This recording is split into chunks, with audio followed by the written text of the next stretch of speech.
Hey, Jeremy here. So on Sundays, we've been in this series called Ashes, and the focus has been on forgiveness. But over the course of that four-part series, there were a number of things that we didn't get to talk about, and there were a number of things that came up during questions after the services that we wanted to put together some supplemental material to address. And so that's what some of these series are going to do, is to give you an ongoing conversation that you can continue to participate in as you walk through forgiveness in your own life and try to do that in a healthy way. And the first thing that I want to say is this: during the series, we talked a lot about forgiveness, and we talked about it as a practice or a discipline that you could learn, that you could put into your life.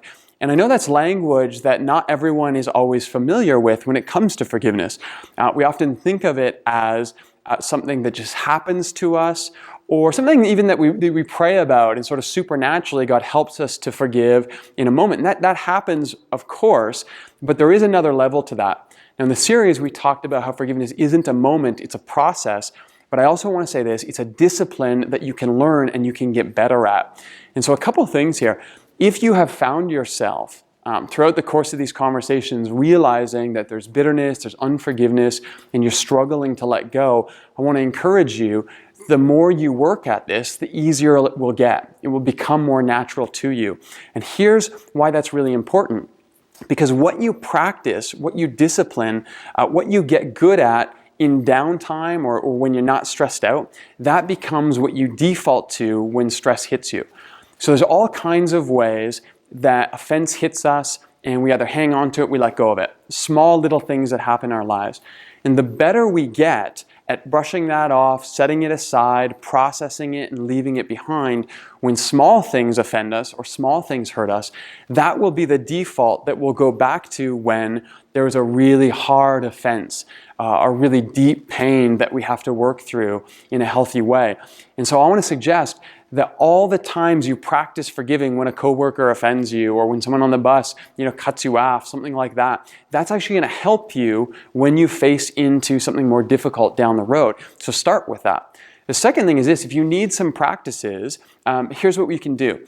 One of the things we talked about in the series was getting away from high-minded, abstract concepts and thinking in very tangible metaphors.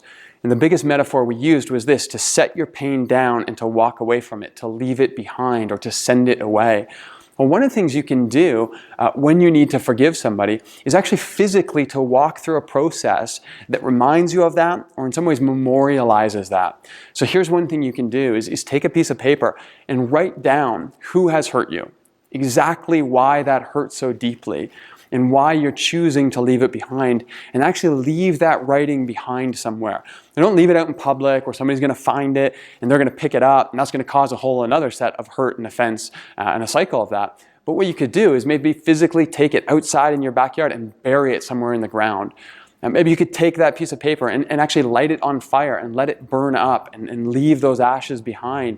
Maybe if you're a journaler, you could have a special book in a journal where you write these things out, but then you close that up and you put it on the shelf, and you know that you're not going to go back to that book again unless it's to write down something new that you're leaving behind. Now, again, keep that in a safe place so that it doesn't cause any more hurt. But what this does is it helps us in a very tangible, physical way to memorialize this process that's happening in our heart.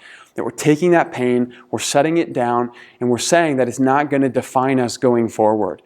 If more you do this with small or medium-sized hurts and offenses, the more this will become natural and instinctive for you when bigger offense comes your way. And that's really important, because you're not meant to carry around old wounds and old hurts forever.